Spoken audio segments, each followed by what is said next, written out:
देखिए दोस्तों, ये वाला एमसीबी जो है सिंगल एमसीबी है, जबकि ये वाला एमसीबी जो है डबल एमसीबी है, मतलब कि डीपी एमसीबी है। ये दोनों नामी कंपनी का एमसीबी है दोस्तों, कोई लोकल कंपनी का एमसीबी नहीं है। देखिए, ये वी-गार्ड का एमसीबी है, यहाँ पर वी-गार्ड लिखा हुआ है। यह एमसीबी जो है 32 एम्पियर का है दोस्तों। देखिए, यहाँ पर भी 32 एसपी करके लिखा हुआ है। हो सकता है वीडियो में आपको ठीक से दिखाई ना दे रहा हो। अब मैं आपको ये वाला एमसीबी दिखा देता हूँ। देखिए दोस्तों, यह डीपी एमसीबी भी 32 एम्पियर का ही है और यह पीएम कोना का एमसीबी है। पीएम कोना भी एक अच्छी कंपनी है दोस्तों। तो आप लोग आज के मेरे इस वीडियो के थंबनेल को देखकर तो समझ ही गए होंगे कि आज मैं किस टॉपिक पर आप लोगों से बात करने वाला हूं।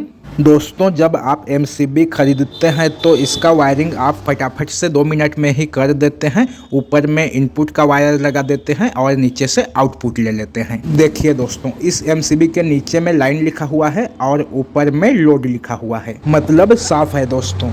इस लोड में हमको आउटपुट के वायर को लगाना है और इस लाइन में हमको इनपुट सप्लाई देना है। लगभग यह सभी एमसीबी में लिखा होता है, लेकिन आप लोग बिना सोचे समझे ऊपर में इनपुट का कनेक्शन कर देते हैं और नीचे से आउटपुट का सप्लाई ले लेते हैं। दोस्तों, पहले आप ये समझ लीजिए कि हम इस एमसीबी को अपने घर में लगाते क्यों हैं। एमसीबी को हम अपने घर में इसलिए लगाते हैं ताकि घर में कोई शॉर्ट सर्किट ना हो। देखिए, एमसीबी इस तरह से रहता है, लेकिन जब शॉर्ट सर्किट होता है तो यह एमसीबी जो है तुरंत ही ट्रिप कर जाता है। देखिए, इस तरह से अपने आप ट्रिप कर जाता है, मतलब कि सप्लाई जो है अपने आप कट हो जाता है। यदि हम उसे फिर से ऊपर की तरफ चढ़ाने की कोशिश करते हैं तो वह तुरंत ही गिर जाता है।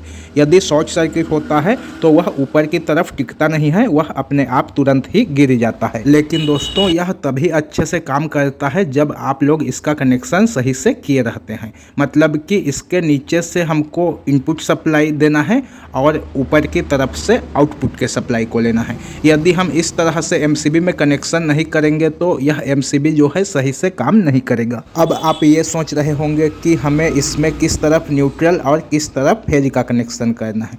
तो दोस्तों, आप डीपी एमसीबी में किसी भी तरफ न्यूट्रल और किसी भी तरफ फेज का कनेक्शन जो है कर सकते हैं, क्योंकि डीपी एमसीबी में कहीं पर भी न्यूट्रल और फेज नहीं लिखा होता है। उसी तरह से हमें इस सिंगल एमसीबी में भी कनेक्शन करना है दोस्तों। इसके नीचे की तरफ इनपुट के वायर को लगाना है और ऊपर से आउटपुट लेना है। अगर आप एक ही सिंगल एमसीबी यूज कर रहे हैं तो आपको इसे फेज के सप्लाई में लगाना है, और यदि आप 2 सिंगल एमसीबी यूज कर रहे हैं तो उसके जगह पर आप ये डीपी एमसीबी का भी यूज कर सकते हैं, या फिर 2 सिंगल एमसीबी जो है लगा सकते हैं। दोनों ही सेम काम करेगा।